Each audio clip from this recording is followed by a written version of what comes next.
Hello, today we're going to be talking about all the philosophical research and background about euthanasia that we've gathered from the last two partials and the last two projects, and we're going to give our stance and see if it's right for it to be legal or not, and why.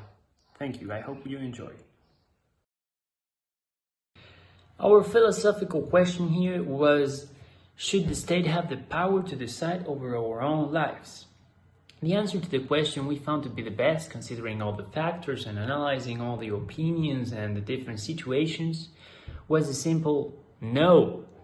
Why would the state decide over your own life? Is it your life? You can do whatever you want with it. To better understand this, we gotta first answer the question, who decides what? As we already have seen, or we already know, the government takes care of us by age-restricting drugs or alcohol or tobacco, or prohibiting things, for example, as drugs. We as a team came to the conclusion that we own our life and our body. And yes, the government can help us and protect us, but the final decision is yours. No matter what your religion is, or your political stance, or your race, or your class, you own your life. Because in the end, we can take drugs if we want to, we can break the law if we want to, and we can end our life if we want to. Of course, some of these are in a different level, but in the case of euthanasia, it should be legal, because you decide over your own life. And not all people are going to agree with this. For example, some people that have always lived under a government that has told them always what to do, what they should do, what they can't do, they might say, oh, let's listen to the government, or let's do what the government says. Or, for example, some religious people might say, oh, the only being that can take your life is the one that gave it to you. But my friend, let me tell you, there are many religions out there, and not all the people believe in a religion. If you take that argument, you can say, well, then your mother played a role in giving you life, right? But your mother doesn't own your life. You are the only one that decides over your own life, and that's how it should be.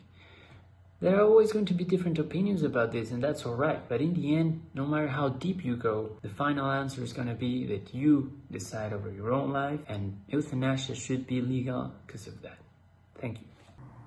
Maybe we are not experts of this topic, but we have our point of view, and also we have information that supports this idea. Albert Camus, who born in 1940 in Mondovit, was a philosopher. He was particularly influenced by one of his teachers, Jan Griner, who helped him to develop his literary and philosophical ideas. In 1942, he had published an influential philosophical essay, The Myth of Sisyphus, in which Camus analyzed the sense of the absurd, and also he was considered a leading practitioner of this existentialism. He wrote a philosophical theory that has to do with the problem of suicide, the philosophical suicide. What is this? Camus said that the only philosophical problem is the suicide, and there are two types, the physical and the philosophical. The physical is when we commit acts against our body, and that causes you to death, while the philosophical suicide is when we start thinking with the life worth living, and we start using alcohol, drugs, and multiple relationships where the sex are the most important. Philosophical suicide is trying to find a meaning of the absurd in a world that we cannot find meaning. Also, Camus says that the philosophical suicide can be attached to a supernatural being. Camus saw that the physical and philosophical suicide cause the same damage. Here's one of his famous phrases. He says, there is one truly serious philosophical problem, and that's suicide. Judging whatever life is or is not worth living amounts answering the fundamental question of philosophy. Another philosopher that complete the idea we are supporting is Salvador Paniker, who born in Barcelona on March 1st of 1927. Throughout his life, he became part of different associations in favor to the legalization of euthanasia. He used to say that euthanasia is basically a human right, a right of freedom, and this was the center of his beliefs. Although it's also important to mention that his beliefs about death was that whoever is very afraid of death is also afraid of life, and made it clear that in his end he will go through the way of euthanasia. Everyone could say that believing in this may be because of a lack of beliefs. Nevertheless, he also mentioned his support to a faith without a beliefs. He defined himself as agnostic with a sense of transcendence. He thought that what really counts about life is the experience of living the present, having the pleasure of doing things without a transcendental end. The pain is not necessary. And to accept this idea will also be to promote the equality of thought, giving freedom to humans to make their own destiny. Euthanasia and philosophical suicide, it is just unnecessary. Epictetus was a philosopher of the philosophical trend known as Stoicism. Epictetus had 10 important points, basically focused on ethics and the best way to live life. His teachings have gone through history as one of the best ways to achieve inner peace. Well, let's talk about some of these points that Epictetus mentioned about. So the first point is default destination. The human being, it is not free, but his existence is predetermined. We are born and die under a divine plan that we cannot change. For this reason, our philosophy determines that there's no point of feeling worries, anguishes, or frustrations, since everything that happens to us, it cannot be otherwise.